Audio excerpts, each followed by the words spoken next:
Yo, what's good YouTube? ZAMCRO here, aka Scoot, back with the APA Evolution, and we have our Season 1, Week number 3 matchup versus the Montreal Floettes, who have a pretty spooky squad as you see on screen. The Jirachi, Mamoswan, Melodic, Zerkatry, Amoongus, Darmanitan, Hitmonchan, Slurpuff, Mandibuzz, and the Mega Aerodactyl, where his Z-move users are Mamoswan and Zerkatry. So yeah, pretty scary squad, but we have a scary squad as well.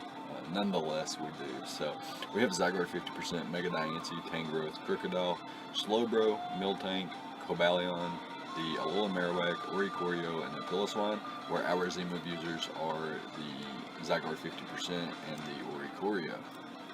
So for this match, we've decided to bring Zygarde 50%, Mega Diancie, the Tangrowth, Crocodile, Slowbro, and Alola Marowak. If you look at my opponent's squad, he has only 3 potential Stealth Rockers, being his Jirachi, Mamoswine, and Mega Aerodactyl.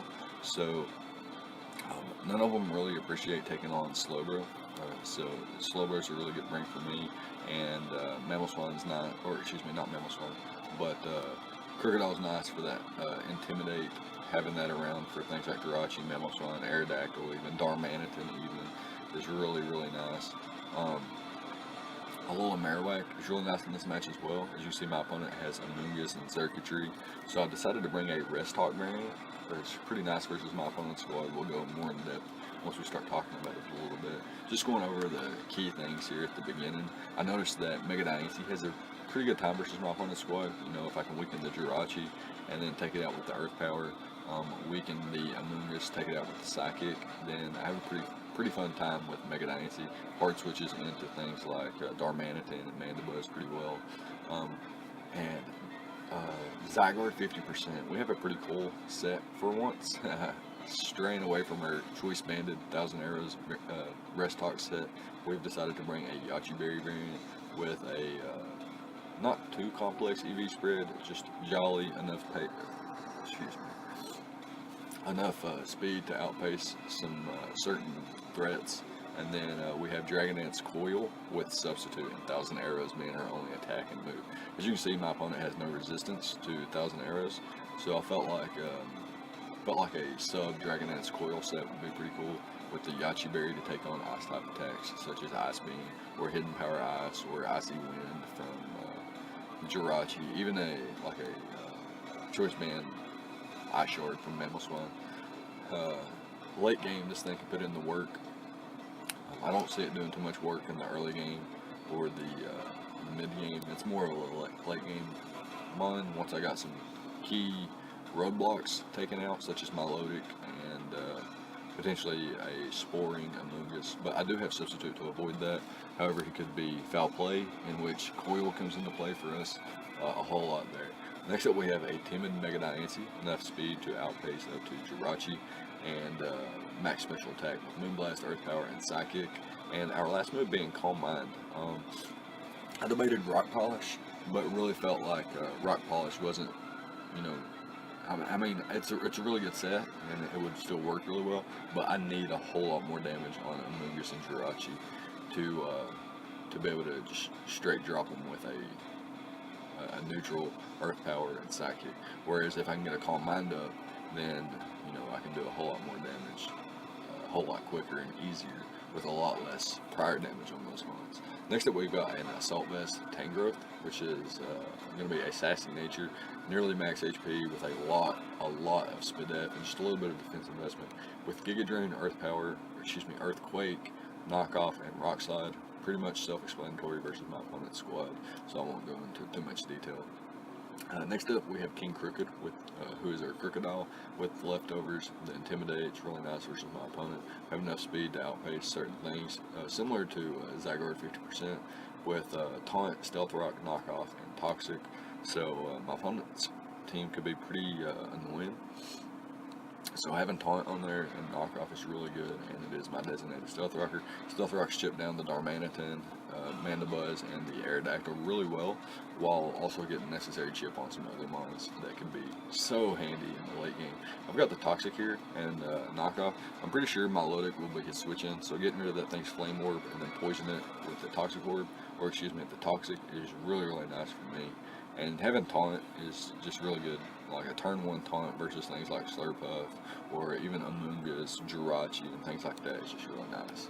So next up we've got a Rocky Helmet Slowbro, switches into Darmanitan, Jirachi, Aerodactyl really well, things like that. With a lot of defense investment, a lot of HP investment, a little bit of Spadef investment with their generator ability. Obviously, I want to be able to switch out and get my regen back. I do have Slack Off as well, though, so if switching out is not an option, I can still recover up with Slack Off. And our moves of choice are going to be Scald and Psychic, with Toxic being our last move to try to catch things like Milotic upon switching. And the Mandibuzz is very annoying. I'd rather poison it than burn it with Scald, which is really important, especially for our last one, who is Alola Marowak with the thick club and an adamant nature. We put in a lot of work, actually, especially if Milotic doesn't have Marble Scale activated. And like I mentioned, Mandibuzz is weakened. However, if I can meet those criteria, this max HP, max attack, adamant nature, sleep talking, Fire Punch, Shadow Bone, Alola Marowak really puts in the work with that thick club. So hopefully that can happen. That's the idea behind the team and things like that. So let's go ahead and hop into the replay and see how the battle went. Alright, so here we are with the replay versus Kohan, coach of the Montreal Floettes, and he does decide to bring the Jirachi, Mamoswine, Milotic, Mandibuzz, Darmanitan, and the Xurkitree. So it looks like a fairly balanced squad. He's got the defense score there, weak to electric, but he does have Mamoswine and Xurkitree to try to combat that pretty well. Nice ground immunity in the Mandibuzz. However, it looks like if I can weaken the Mandibuzz and the Milotic and not take prior damage on my Zygarde, that once I get a Dragon Dance up, I can really put in the work with that. So that's going to be the key idea to start off the match. And he also has only 2 potential Stealth Wreckers to lead off with here. So I felt like leading off with Darmanitan, or excuse me, Slowbro was pretty nice for me, as my opponent leads off with the Darmanitan. U-turns out, takes that nice Rocky Helmet damage as I throw off a Toxic. And here I'm going to throw off another Toxic, expecting my Milotic to come in. And now finally, I'm going to switch out.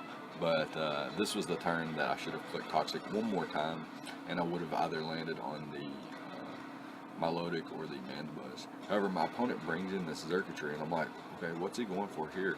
Well, he just doubles out into, he baits the Earthquake and doubles out into the Mandibuzz, and then goes for the U-turn as I bring in my Crocodile. I didn't want to give Jirachi free switch in, so that's the reason I went out to my Crocodile there instead of my Mega Diancie. However, my opponent goes out into Darmanitan, clicks U-turn once again as I bring in my Slowbro, so slowly getting a lot of chip on that Darmanitan. And my opponent goes for Signal Beam here. It bounces off of a little Marowak here, nice for me.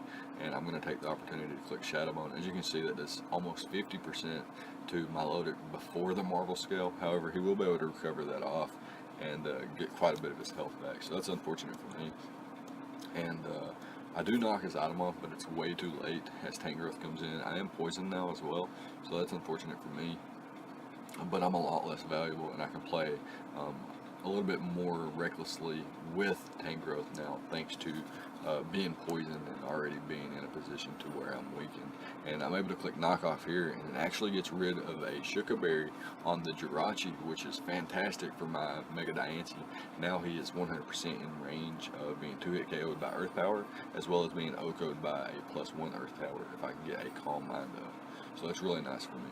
Anyways, I'm going to finally switch out here as my opponent goes for the U-turn here. He's going to take more Rocky Helmet damage with the Jirachi as well. Now it's guaranteed in range of my Mega Diancie as he goes into this Xurkitree and goes for the Signal Beam, making a nice prediction there. And with the Toxic damage, it will take me out, so I couldn't double around there. A little bit unfortunate for me, but that's how it goes sometimes. He got the play right. Anyways, I'm going to click 1,000 Arrows here. I have no reason to set up at this point because the Milotic is at full health pretty much, and you can see that 1,000 Arrows did daggone 17. So yeah, my opponent's going to be able to Toxic me here as I switch into my Slowbro. But not wanting to just let this thing die, what I figured I would do was go into my Zygarde and let him take burn damage, and then double out into my Slowbro, let him take another round of burn damage. And what that does is weakens him a little bit. And what I can do here is hopefully he doesn't recover, and I can get a little bit of damage off. And I do. So my plan's working out so far. I'm trying to keep him in range of Mega Diancie. But yeah, he's going to be able to recover up. It becomes kind of a little bit of a stall fest. I'm eventually going to switch out to my Zygarde. It's actually a few turns ahead. I'm actually going to skip a few turns ahead because it's kind of boring. Scald, slack offs, recover, things like that. Here I'm going to pull a switch into my Zygarde, and my opponent goes for the Scald here, but he does not get the burn, thankfully, super thankfully here. And I'm going to go for the Dragon Dance as my opponent goes for the recover.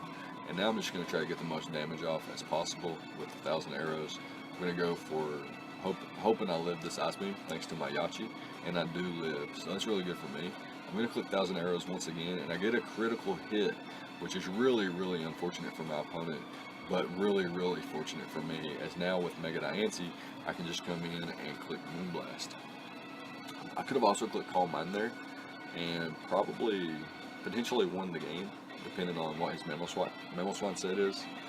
And he goes out to his Darmanitan here. I would live an Earthquake,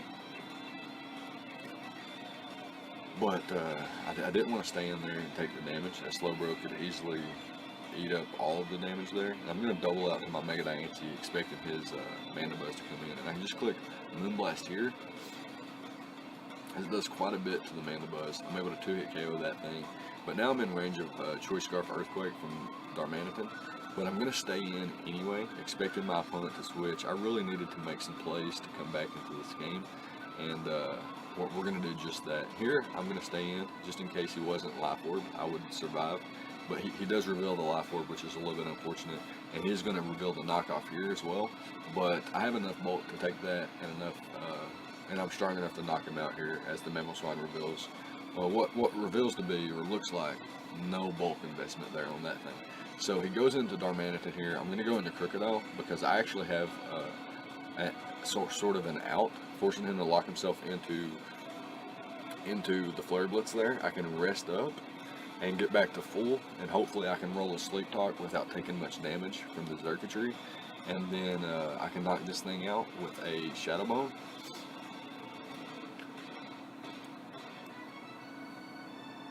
But what happens here is I roll a Fire Punch, and I'm not able to knock him out, but I do get the burn. So what I'm actually going to do here is rest up once again. I want to be at the maximum amount of health as possible, and then I can Sleep Talk. Once again here, hopefully get the knockout, and I do get the knockout. So now it comes down to one last play, and a couple different things have to happen here. First of all, he's going to go for Earthquake. I have to not get crit, and if I don't get crit, I will survive the Earthquake. And then Shadow Bone is not only a roll to knock out, but I have to get the roll right from the Sleep Talk. So it all comes down to this. He doesn't crit me. I'm fast asleep. I do Sleep Talk, and I get the Fire Punch. I get the Fire Punch instead of the Shadow Bone. And as you can see, it does 45%. So Shadow Bone would have actually knocked him out there as we get the Fire Punch. A little bit unfortunate for me. We would have also picked up that knockout had we got our Stealth Rocks up. So super unfortunate for me. I pulled that game back after a rough start, and it was just not meant to be. So we're gonna actually start out the season 0-3. This is nothing new to us. We've started out 0-2 and made finals. We've started out 0-4 and made playoffs as well. So there's no reason we can't do that here as well. We've just got to put a little bit more effort and time into our builds and stay a little bit more focused while we're playing. But yeah, that's going to be it. Let me know what you guys thought about the prep and the plays on both sides of the field. Leave a like, comment, and subscribe, all the good stuff, and I'll see you guys next time. Thank you for watching.